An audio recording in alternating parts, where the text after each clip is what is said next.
오늘 본문의 말씀을 중심으로 신앙의 우선순위를 바꾸라, 신앙의 우선순위를 바꾸라 라는 제목으로 말씀의 은혜 함께 나누겠습니다. 이 세상을 살아가다 보면 참 많은 어려움들이 항상 찾아오게 되는 것을 보게 됩니다. 우리 이곳에 계시는 너무나 또 귀한 선배님들께 제가 이런 말씀을 드리기가 참 부끄럽지만, 이 짧은 저의 인생 가운데도 참 많은 어려움들이 찾아왔던 것을 생각해 본다면 우리 선배님들께도 참 많은 어려움들이 찾아오셨으리라 생각이 됩니다. 그렇죠. 인생이라는 바다에 나가면 항상 순풍에 돛단 것 같이 잘 나갈 때도 있지만, 때로는 암초를 만나서 파손된 것 같은 기분을 느낄 때도 있습니다. 하물며 여러분, 우리의 인생 가운데도 그런 어려움들이 가득하다면 하나님의 성전을 짓는 일이 순조로울 것이라는 그런 생각은요, 정말 순진한 생각일 것입니다. 어제 살펴봤던 것처럼 성전 재건이 중단되는 사건이 일어났죠. 많은 이 이방 사람들의 반대로 인하여 성전 재건이 중단된 기간이 무려 16년입니다. 고레스 왕이 이 성전 재건을 위하여 복귀를 명령한 그때로부터 그 뒤를 이어서 왕이 된 성경에는 기록되어 있지 않지만 캄비세스 2세 그리고 다리오 왕 2년까지 그렇게 계속 성전 재건은 중단된 상태에 있었습니다. 그런데 여러분, 좀 이해가 안 되지 않으십니까? 저는 좀 말씀을 읽으면서 이해가 안 됐거든요. 왜냐하면 유다로 복귀한 사람들은 어떤 사람들이냐면, 예루살렘으로 돌아온 사람들은 세속적인 사람들이 아니었기 때문입니다. 바사에 남으면 안정을 누릴 수 있는 사람들이었다는 거예요. 굳이 삶의 터전을 버려가면서까지 예루살렘에 돌아와서 모든 것을 처음부터 시작해야 하는 그런 어려움들을 굳이 겪을 필요가 없는 사람들이었습니다. 그들은 오직 황폐한 이 성전을 재건하겠다는 그 선한 마음을 가지고 돌아온 믿음의 사람들입니다. 열심히 있는 사람들이죠.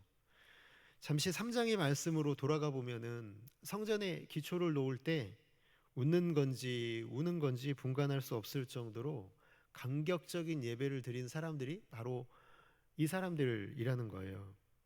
그런데 어찌된 일입니까? 아무리 대적들의 방해가 있다 할지라도 16년 동안이나 성전 건축을 멈췄다는 게 이해가 되십니까?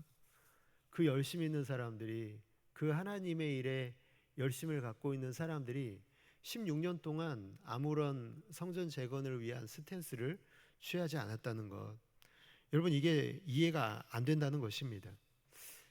여러분, 도대체 이유가 어디에 있는 것일까요? 학개서 1장 2절에 힌트가 나와 있는데요, 거기 보면 이렇게 되어 있습니다. 만군의 여호와가 이같이 말하여 이르노라. 이 백성이 말하기를 여호와의 전을 건축할 시기가 이르지 아니하였다 하느니라. 백성들이 뭐라고 말합니까? 백성들끼리 하는 얘기가 있는 거예요. 만나면 아직은 성전 건축할 때가 아니지. 성전 건축할 때가 되면 그때 시작하면 돼. 하나님이 건축하라고 하실 때까지는 하나님의 때가 아닌 거야 라는 생각을 가지고 대화를 나눴다는 거예요. 맞죠? 하나님의 때를 기다리는 게 맞습니다. 하나님이 또 사인을 주시고 신호를 주시면 그렇게 하는 게 맞습니다. 그런데 여러분, 이 말이 진심이 되려면, 이 말에 진심이 담겨 있으려면요, 이스라엘 백성, 이 귀환한 이 유다 백성들이요, 어떤 행동을 하고 있어야 되냐면 성전 재건을 준비하고 있어야 되는 게 맞지 않습니까? 그런데요, 하나님이 학개 선지자를 통하여 그들의 마음이 진심이 아니라는 것, 하나님의 때를 기다려야 된다라는 게 진심이 아니라는 것을 폭로하시는데요, 그게 1장 4절이죠.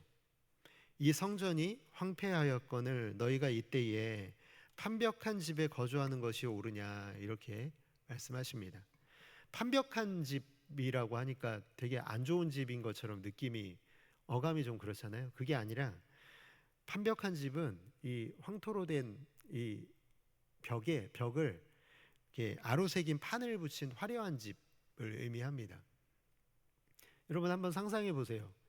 하나님의 성전은 터만 이제 놓여져 있는 상태고요. 아직도 잿더미 가운데 있는, 참 정말 이렇게 초라한 이 성전 주변과 비교해서요, 그 주변을 둘러싸고 있는 이스라엘 백성들의 집은 어떤 상태냐면 값비싼 건축 자재로 화려하게 지은 이 집들이 주변을 둘러싸고 있는 거예요. 하나님이 하늘에서 보시면은 그 모습이 너무나 아주 두드러져 보였겠죠. 극적으로 대비되는 모습을 하나님이 보고 계셨던 겁니다. 여러분 정말 이 마음이 진심이라면, 하나님의 성전이 재건되지 못한 게 내 마음을 아프게 하고 있다면 여러분 가능한가요? 하나님의 성전터밖에 없는 잿더미가 있는 그곳 옆에 내 집을 화려하게 지을 마음이 들 수 있을까요? 그게 정말 가능할까요? 하나님을 사랑한다고 하는 마음으로 늘 고백하는데, 입술은 고백하는데 그 행동은 내 집을 화려하게 짓고 있는 일에 치중하고 있다면 여러분 그 마음은 진심이 담겨 있다고 볼 수 없겠죠. 마음이 변질된 겁니다. 아마도 처음에는 그렇지 않았을 거예요. 성전 재건이 중단되었을 때, 뭐 1년 차 때까지는 언젠가는 우린 성전이 재건되어야 되는데 우리 잘 준비하자. 그런데 그 시간이 그렇게 길지 않았다는 거예요. 우리가 할 수 있는 일이 없는데 뭘 어쩌겠냐. 뭐 우리 입 밖으로 말을 꺼내지는 않았지만 거의 대부분의 사람들이 무언의 어떤 형식으로 동의를 한 것은 우리 그때까지는 각자 살아가자, 이런 마음이 있지 않았을까 생각을 해봅니다. 이스라엘 백성들이 16년간 잠들어 있을 수밖에 없었던 것, 그것은 마음이 변질된 거예요. 우선순위가 바뀐 거예요. 하나님의 우선순위에서, 성전 재건의 우선순위에서, 하나님 나라의 우선순위에서 나 중심으로, 그리고 내 삶 중심으로, 그리고 내 나라, 내 성 중심으로 그렇게 변질된 겁니다. 오랜 시간이 흘러버리면서 성전 재건에 대한 마음이 식어버린 것이죠. 여러분 왕이 금지한 이 성전 재건을 다시 시작했을 때 잃어버릴 것들이 많아진 거예요. 16년이 지나면 여러분 어떤 위험을 감수해야 되는 겁니까? 만약에 성전 재건을 금지했는데 다시 시작한다면 내 삶이 위험해지는 거죠. 내가 지금까지 이뤄놓은 것들, 내 나라를 위하여 쌓아온 모든 것들을 졸지에 잃어버릴 위험이 있는 거예요. 처음에 돌아왔을 때는 잃어버릴 게 없잖아요. 우리가 돌아와서 쌓아놓은 것도 없잖아요. 그런데 내 집을 화려하게 짓고 내 재산이 축제되고 쌓이고 하면서 하나님 나라보다 내 삶이 더 중요해지니까 성전 재건을 굳이 하겠다는 그 위험을 감수하고 싶지 않은 마음이 유다 백성들의 마음을 사로잡은 겁니다. 여러분 이렇게 몇천 년의 시간이 지난 지금도 마찬가지 아닙니까? 일단 내가 살고 보고 내가 잘 되고 보고 내 사업이 잘 돼야 하나님께 봉사도 하는 거고, 헌금도 많이 내야 내가 하나님 더 잘 섬길 수 있는 거고, 하나님 나라도 내가 잘 된 후에 내 나라가 잘 돼야 하나님 나라도 잘 되는 것 아니냐, 돌아볼 수 있는 것 아니냐. 여러분 정말 그럴까요? 내가 잘 된 후에 하나님 나라가 돌아봐질까요? 내 삶이 풍성하게 되어진 후에 하나님을 향하여 드릴 수 있는 게 있을까요? 여러분 그렇지 않죠. 내가 잘 되고 하나님을 떠나서 지금 내가 하나님이 원하시는 일들을 하지 않는데 나중에 잘 된다고 해서 하나님 나라를 위하여 내가 쓰임 받으려고 하는 그 마음이 없어지는 겁니다. 잃을 게 많아지는 거죠. 하나님을 섬기면서 내가 잃을 게 많아지는 거예요. 전에는 잃을 게 없었어요. 하나님을 섬길 때는. 그런데 나를 위하여 사는 삶이 길어지면 잃어버릴 게 많은 거죠. 하나님을 위하여 섬기려고 하면 하나님을 위하여 희생할 것도 많아지고요. 교회를 위하여 내 삶, 내 시간이 희생할 것이 많아지는 그 자리로 들어가게 되면 나중에는 돌이키기가 힘든 거죠. 잃어버릴 게 많은 겁니다. 그것이 바로 여러분 영적으로 잠들어 있다는 의미입니다. 우선순위의 문제가 이미 바뀌어 버린 것이죠. 다시 말씀드리지만 나 중심이 되고 내 나라, 내 삶 중심이 내 삶 중심으로 바뀌어 버린 겁니다. 하나님이 요구하시는 것에 순종할 수 없는 지경에 처해 버린 거죠. 여러분, 이런 상황이 변화될 수 있을까요? 변화될 수 있다면 여러분 무엇으로 변화될 수 있을까요? 여러분 스스로도 지금 내 모습이 그렇게 그런 상태 가운데 있다면 여러분 한번 생각해 보시겠어요? 무엇으로 여러분 우리의 삶이 변화될 수 있을까요? 나 중심으로 변화된 내 삶의 우선순위가 바뀌어버린 변질된 나는 어떻게 하면 다시 변화될 수 있을까요? 에스라 5장 1절의 말씀을 같이 한번 읽어보겠습니다. 시작. 선지자들 곧 선지자 학개와 이또의 손자 스가랴가 이스라엘의 하나님의 이름으로 유다와 예루살렘에 거주하는 유다 사람들에게 예언하였더니, 아멘. 예언했습니다. 학개와 스가랴가 하나님의 이름으로 이스라엘 백성들에게 예언합니다. 이게 무슨 말이냐면 하나님의 말씀이 선포되었다는 거예요. 하나님의 이 말씀은 여러분 변질된 우리의 마음을 깨뜨리는 능력이 있습니다. 잠들어 있는 사람들을 깨우는 능력이 하나님의 말씀 가운데 있는 것이죠. 생명의 말씀이 우리의 마음에 와서 부딪히면 깨집니다. 내 속에 있는 모든 더러운 것들이 다 깨지고요. 말씀이 진짜로 내 속에 부딪히면 그동안 숨겨왔던 가증한 것들이 다 깨뜨려지고 그곳에 진심이 드러나게 되는 것입니다. 하나님의 말씀을 듣고 이스라엘 백성들이요 16년 동안 잠들어 있었는데 다시 깨어난 거예요. 어느 시대에나 하나님의 백성들이 깨어나게 되는 이유가 무엇이냐면 하나님의 말씀을 들었기 때문인 줄로 믿습니다. 오늘 이곳에 계시는 모든 성도님들의 마음에도 하나님의 이 생명의 말씀이 여러분들의 잠들어 있는 마음을 깨우시기를 주님의 이름으로 축복합니다. 말씀이 와서 부딪힐 때, 말씀이 와서 부딪히면 내 우선순위가 바뀝니다. 나 먹고 사는 문제 때문에 성전 건축 중단됐던 그 문제가 해결이 되고요. 삶의 우선순위가 다시 바뀌게 되는 것이죠. 여러분 마태복음 6장 33절 말씀은 이것입니다. 그런즉 너희는 먼저 그의 나라와 그의 의를 구하라. 그리하면 이 모든 것을 너희에게 더하시리라. 여러분 이게 무슨 말씀입니까? 우선순위를 바꾸라는 겁니다. 성전 터만 있는 곳에서 드리는 형식적인 예배에 만족하지 말라는 것이고요. 형식적인 헌금 생활에 만족하지 말라는 거예요. 형식적인 종교 생활에 만족하지 말라는 것입니다. 하나님의 말씀이 와서 부딪혔더니요, 내가 지금까지 하고 있는 것들이 다 형식적이었던 거예요. 하나님을 위하여 하고 있는 일들이 형식적인 일들이었음을 하나님의 말씀이 깨워 주신 것이죠. 목숨 걸고 하나님을 다시 사랑해라. 하나님을 사랑하고 있다면 그 사랑을 여러분의 삶으로 보이라는 것을 요구하시는 말씀이 마태복음 6장 33절 아닙니까? 내 나라를 먼저 구하는 게 아니라 하나님의 나라를 먼저 구하는 것이요. 그렇게 하면 내가 너희의 문제를 해결할 것이다. 그 말씀이 바로 방금 읽은 그 말씀의 의미입니다. 우선순위가 다시 원상복구 되면은 여러분 그제서야 하나님이 보이죠. 내 마음속에 있는 것들은 항상 하나님을 가리거든요. 내 안에 있는 우상들, 내 안에 있는 죄악들, 내 안에 있는 나 중심의 생활들, 하나님이 보이지가 않아요. 하나님께 감사가 안 나오죠.